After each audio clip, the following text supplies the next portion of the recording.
I've just about got this figured out. This is getting easier. I'm glad I've done this so many times because it's definitely getting easier. So, thank you so much for joining us. I hope you're a subscriber. If you're a subscriber, you'll be able to ask questions in the chat. I'm monitoring that now.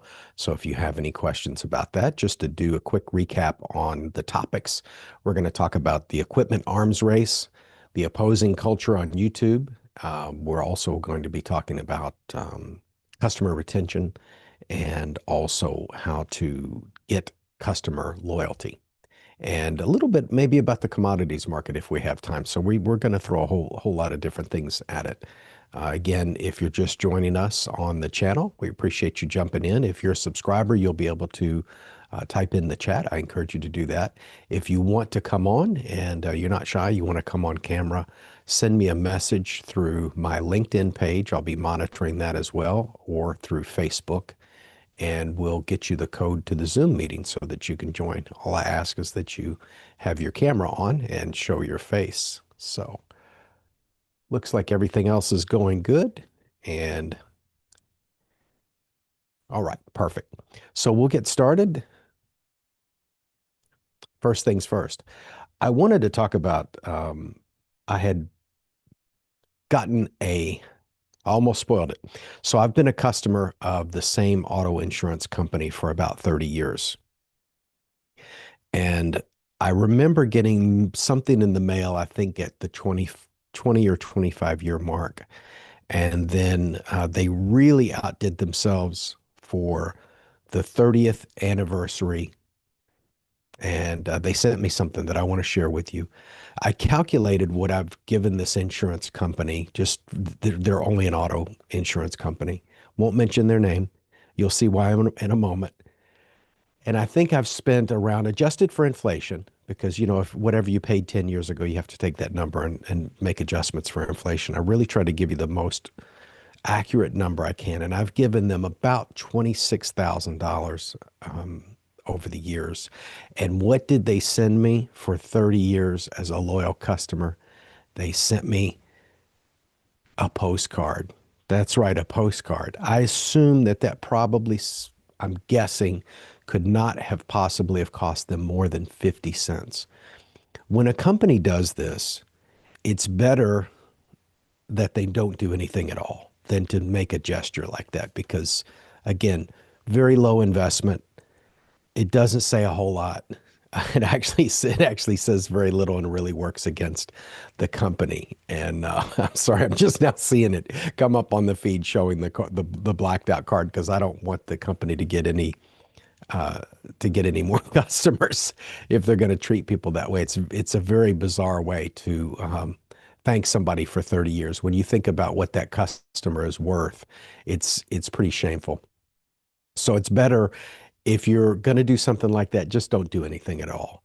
And when you think about the amount of business, the $26,000, the unbroken loyalty of 30 years, 3 decades as a customer, they could have really had a great opportunity to do something nice, and they missed the opportunity. However, I do have an opposite example. This one actually came in the mail today, really surprised me. And I'm a pretty tough critic of the VA, the Veterans Administration. They've had a lot of trouble over the years. A lot of people don't know. I forget what year it was, but it was before I was born. The VA actually made so many mistakes. They were defunded by Congress briefly. So they lost all of their funding. So VA has been wrapped up in a lot of controversy over the years. The VA hospitals, we've all heard the stories. I've had friends harmed by the hospitals. They went in for something simple and they came out with much bigger problems.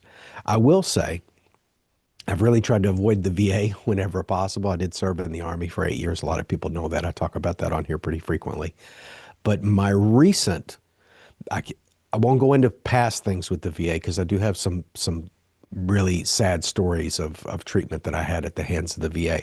But more recently, when I broke my arm, my shoulder, which a lot of people know about, I've had a really good experience with the VA in Lake Nona, which is the one kind of in the Kissimmee, Orlando area. and a gentleman called me. Real human beings call to set up appointments. I was very impressed with that. Excuse me.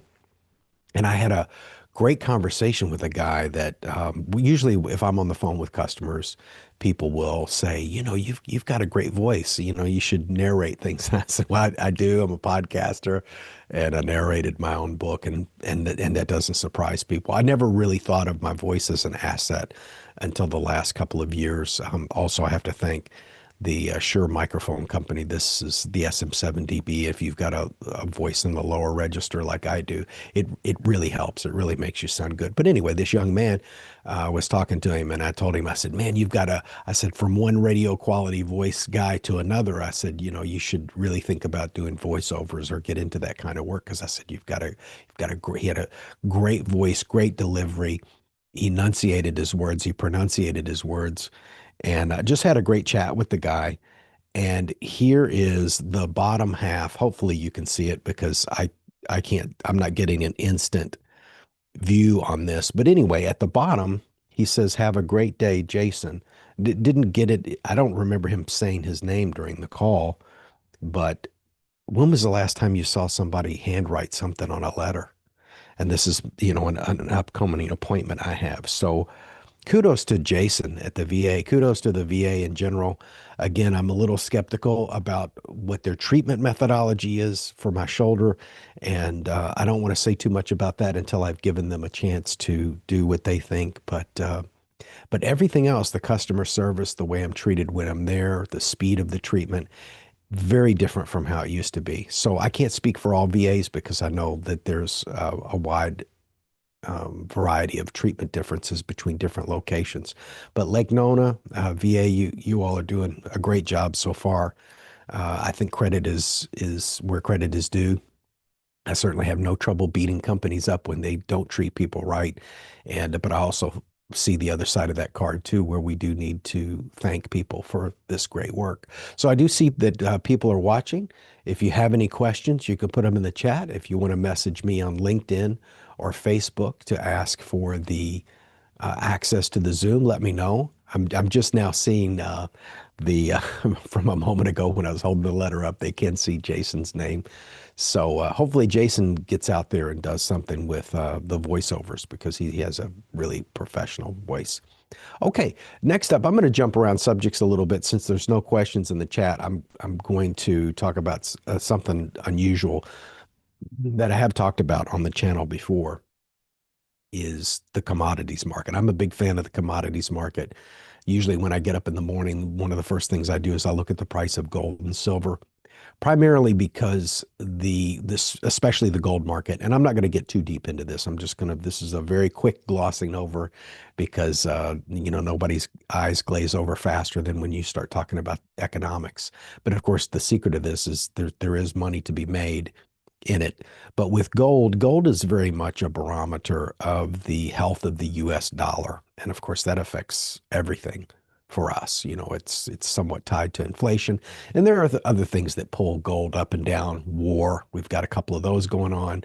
The price of oil, when it moves up and down, it tends to take gold with it, and sometimes vice versa. They're very, like we all learned in school, there are sometimes very close relationships when one moves. So there's inverse relationships. When one thing goes down, one thing goes up. So generally, the inverse relationship between the dollar and gold is when when the dollar starts to lose a lot of value, like it is right now, gold tends to go up. Economic uncertainty tends to make gold go up. So what are the standard things people invest in? If you've got a 401k or you've got a pension or something, you've got equities, which is a fancy word for saying the stock market, right? And then the second layer is, and I always forget this one because it's like the bond market, right? And then lastly, you have commodities, and very few people are into commodities at all. And as economies start to get in trouble, usually equities, the stock market gets spooked out, and then they go run into the bond market. So you can make the most money in equities and stock. You can also lose the most money. So wherever there's high risk, there's high potential for gain. The bond market's a little more stable. So when stock starts to get crazy, people jump and move their money over into the bond market. When the bond market gets in trouble, then people go into to metal, to gold and silver. I mean, people have been trading gold and silver. I think we've definitely got records going back 6, 8, maybe 9, 10,000 years of people using gold for money, and we're still doing it. It's got a really, really good record. The only thing that's changed probably in the last, what, 15 years is Bitcoin. A lot of times when people would get scared about equities, they would move over into Bitcoin.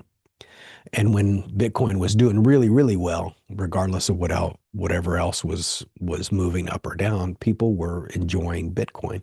I've never been a big fan of Bitcoin. It's way beyond the scope of this podcast for me to explain why, but it doesn't have that inherent value the way that gold and silver does. It doesn't require a grid. The power could be completely out and I could still trade in gold and silver. Whereas if somebody trades in Bitcoin and they have a hard wallet and the power's out for a couple of days, you run around with this. You might be a billionaire inside of your jump drive, but you're not going to even be able to get an egg for your $1 billion of Bitcoin.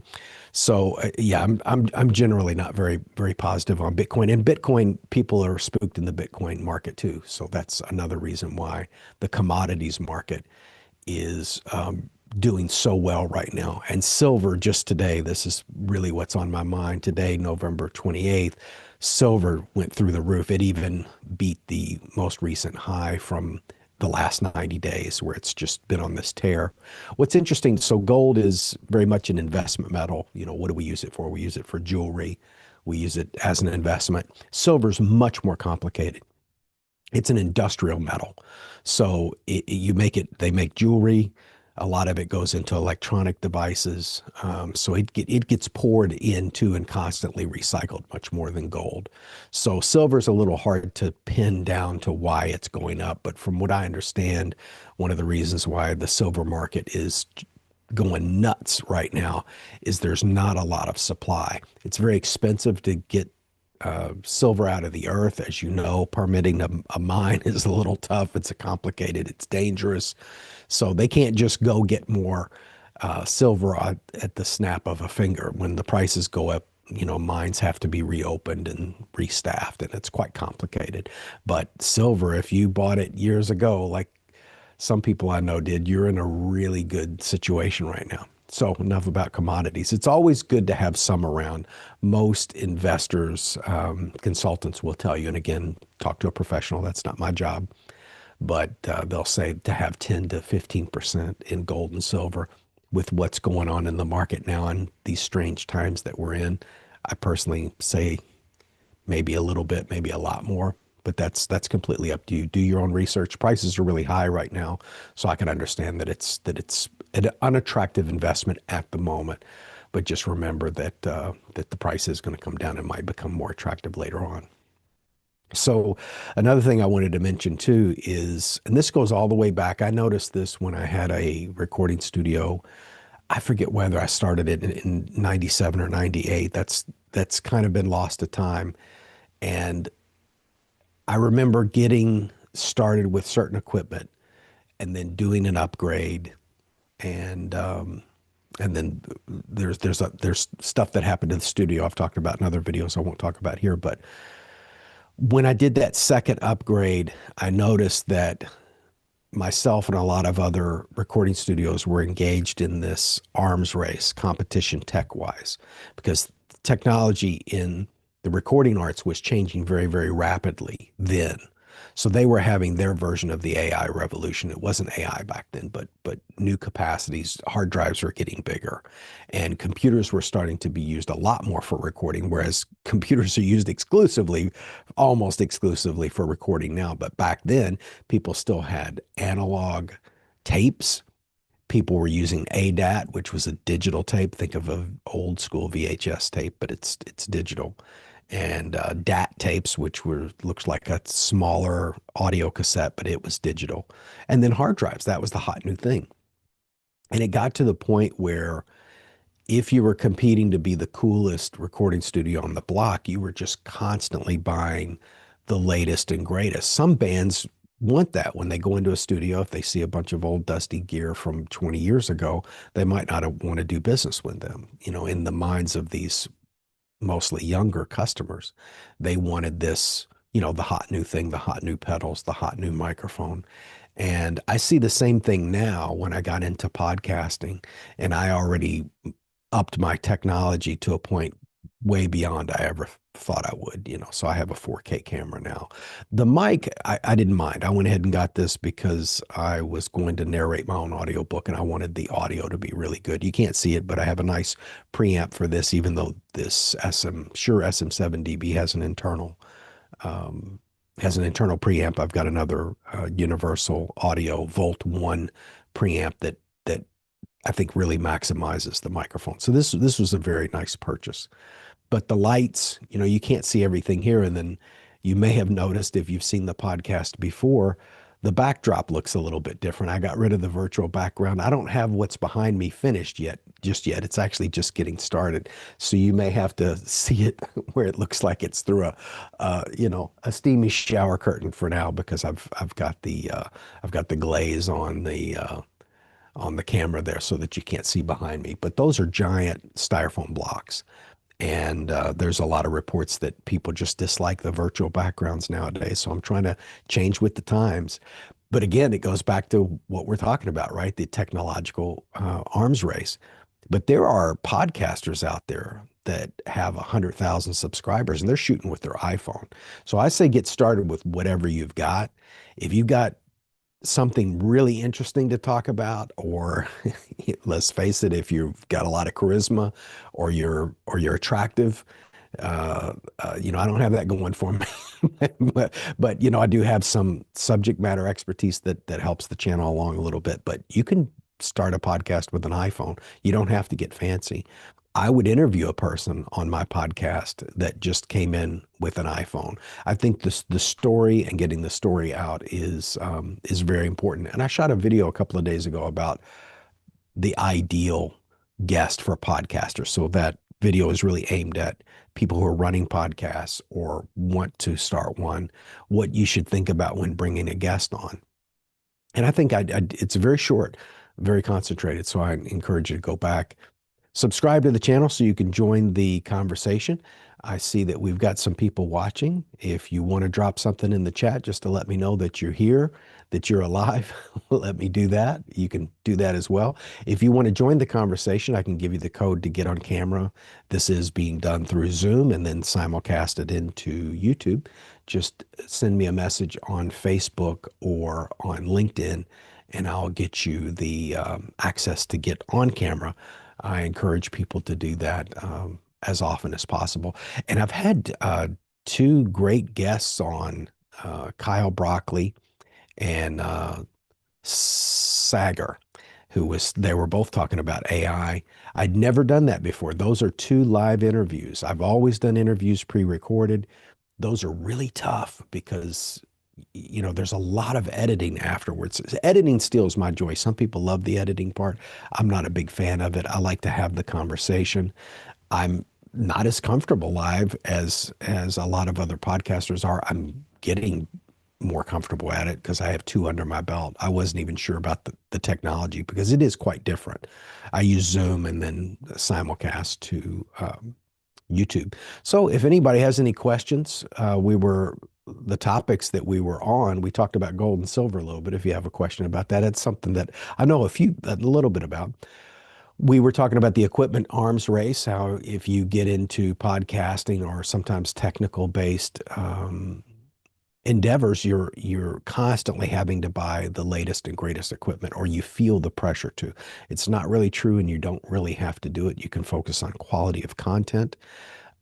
From the very day of starting this podcast, what was that, June of 2024? I'm guessing. I'm pretty close.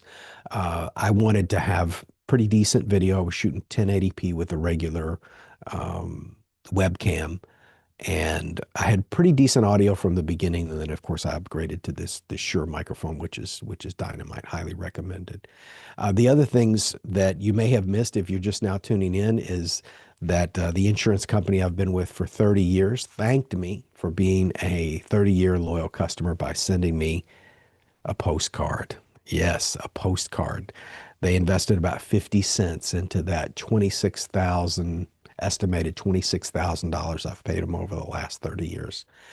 And as I said before, they probably shouldn't have given me the card at all. It would have been better for them not to say anything than to send me a postcard. Yeah, that was something. So, what they should have done was do something so nice that I would be on camera bragging about it. But now I'm running them down on a YouTube live. So think about that. A lot of companies don't have ways to properly thank their customers. I had a guy the other day tell me that he got a really nice referral from a relatively new friend. And sometimes, I forget myself, and I don't mean to irritate people, but I think I come off as challenging sometimes, and I really don't. This innocently asked. I said, "Well, oh wow, that's great that you got this referral from this new um, friend. What did you do for him?" And there was this uncomfortable pause because people don't think about reciprocity. I'm obsessed with it. I want to make sure if somebody does something nice for me, I want to make them feel nice. I don't have to do it immediately, but it's high on my list to make sure that I return that favor. And I don't think a lot of people think that way. I've talked on the channel too before about how brands and even individuals don't know what to do with super fans. I'm a super fan of a couple of brands. No matter what they do, I'm gonna probably like and support what they do. There's a few YouTubers that I'm that loyal for, and some of these brands don't know how to handle extreme fans, and I mean that in the most positive way. So, um, it's if you've got a brand and you notice one or two or three people are constantly sharing your stuff and positive comments, do something for them. You don't have to send them something. You don't have to send them money. You don't have to put them on a cruise. But I have highlighted and thanked openly on the podcast and in chats and on social media people who have been very supportive of the channel. Mike Drive mentioned him. This is the sixth time I think I've mentioned him. He's been a great supporter of what I do on social media, and I of him. He's got a great book on baseball for kids. You all should check out. Robert Lane, he follows me on all socials, and I watch his lives. He watches mine, and whatever you're doing in business, you just need a couple of people like that that understand the power of that reciprocity. So back to the customer loyalty, referrals definitely should be rewarded. And I don't feel so comfortable having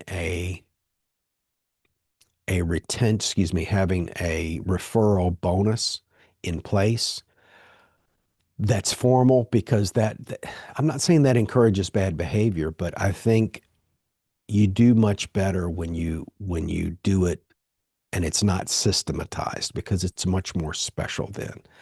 And if you want more of a certain behavior, you have to reward it. So if you find out that this business came through a referral, you want to thank that person, thank them publicly, thank them loudly, thank them openly.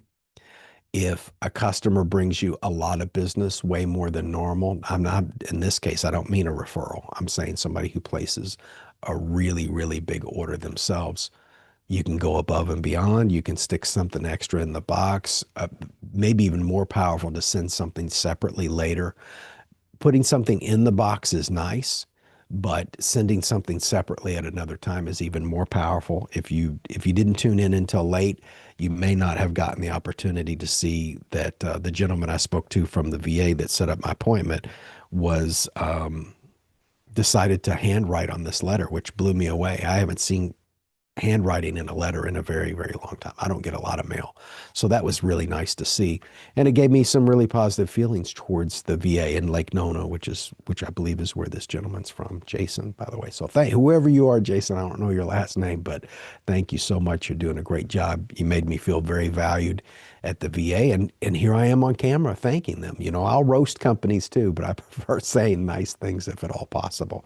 And there's so much opportunity for these companies and product and service providers to do a better job of taking care of people, taking care of the customers that they already have, taking extra care of customers that make big orders. And then, of course, referrals should be heavily rewarded. If anybody has any questions, you can drop them in the chat. If you want to join the conversation on Zoom, all I ask is that you have video capability. Message me on LinkedIn or on Facebook. I'm monitoring both of those at the same time. And the chat, so there's a lot going on my screen right now. But anyway, if you'd like to join us on camera or ask questions, I encourage you to do that. The only requirement to leave a comment on this chat is to be a subscriber, and I think that's a pretty small ask. Let's go to our other topics. Yeah, okay. So tied into the technological arms race, the family business. Now, I wasn't in the family business because I'm the youngest son, not the oldest son. You know, in tradition, the oldest son always takes over the business, and that's what happened in our case. Um, I'm in an adjacent industry, very, very close. You know, I'm almost in the business, but they ran at one location for, I believe, 33 years. Dad started the shop in 1977, if I'm not mistaken, 76 or 77, depending on who you ask. And they only had a one-liner in the phone book. For those that remember the phone book, they just had the one line in the yellow pages and I think one line in the business white pages and business cards. That was it. And of course, you know, most of those 33 years was pre-internet. But even then, people had billboards. Some people had T-shirts. Some people had different things. I think for a year they did have some T-shirts, but that was because my brother was in the business for a while there. But it just goes to show you how well a business can do just by doing good work. And that goes to the conversation I was having before. Now that we know that ChatGPT is going to charge for they're going to start running ads. And I'm thinking, wow, they can't make enough money off of the subscribers. And I looked at the numbers and apparently they can't. So they have to run ads, which is really going to affect the quality of the experience and the integrity of the experience. And it's just amazing to me that businesses now cannot be profitable just off of delivering good quality work. I don't know too many businesses that are surviving just because they do an amazing job. Well, I don't know too many companies that are trying that hard to get the reputation for doing an amazing job. As a matter of fact, the last couple of years, there have been some service providers I've dealt with for years that normally deliver really good service, and you can see that it's changed. And there's a number of factors, and we can discuss that some other time unless you've got a question about it online. But that's it. We're out of topics and with no questions in the chat. We appreciate your time. We'll catch you on the next one. Would enjoy you to join the conversation whenever you can. I'm Robert Gaines. This is the Free Time Mastermind podcast. Like, subscribe, and please share these videos. Thank you. Have a good night.